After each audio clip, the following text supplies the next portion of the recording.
بسم الله الرحمن الرحیم. نن یو ځل بیا موږ ستاسو په خدمت کې حاضر یو. دا ټایم موږ سره ناست دی ډاکټر لال محمد صاحب، کوم چې د چلډرن سپیشلیست دی لیډ ریډینګ هسپتال کې.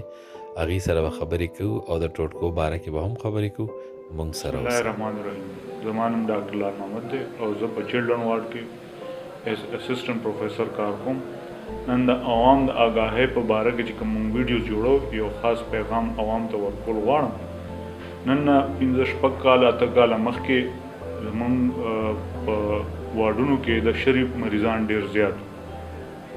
د هغې نه پس بیا په 2016-17 کې حکومت یو کمپین چلولو چې هغې کې ټول ماشومانو ته د شری ټیکې ولګېدې. د هغې نه پس چې د 18-19 کې د شری مریضان کافي کم شو. زه خو وایم چې تقریبا هغې کې 90-95% 90-95% کمی رالو. خو چونکه ماشومان نورم پیدا کیږي او دنیا آبادی زیاتیږي، نو اوس دا 2019 آخر نه والے او تر 2020 شروعات کې د شری دا وبا بیا شروع شوې ده او هر ځل موږ په وارډ کې هر ورځ موږ په وارډونو کې 3-15-8 ماشومانی.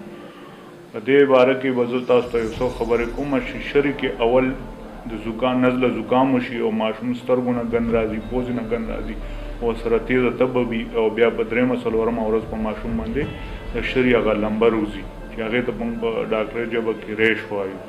او هغې نه پس بیا ورو ورو تبه کمېدل سټارټ شي او دې سره ماشومانو ته بعضې مسلې مثلا خرابه قسم نمونیا، خېټه خرابېدل، خوله پخېدل، دا شی نه کېږي. 2015-16 کې چې کوم شری وبا راغلی وه، هغې نتیجه موږ نن سبا دلته په وارډونو کې نن 15-16 کاله پس د SSPE په شکل کې ګورو چې هغې دا شری د دماغو یو بیماری ده چې هغه شری جراثیم دماغو کې او دماغ نقصانی کوي او دا ماشومان وخت سره سره بیا معذور شي.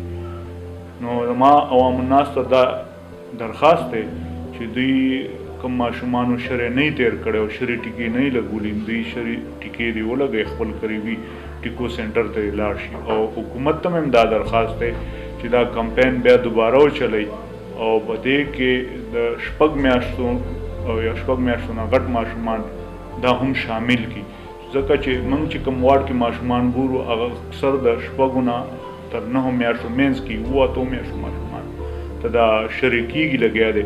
چونکه زموږ په ملک کې شری دا ټیکا په 9 میاشتو نه پس لګي، نو په دې 6 میاشتو پورې خو او 6 میاشتو که دا ټیکې ولګي نو دغه ماشومان او دا د شری دا وبا موږ به ډېر زیات زر تر زره کنټرول کړی شو.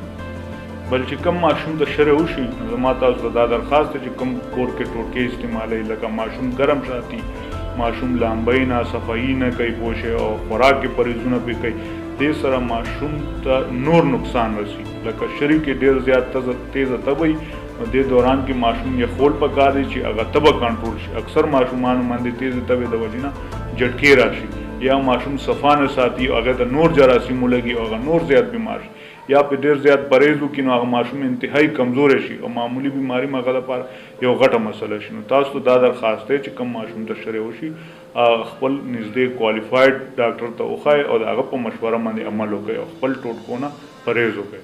والسلام.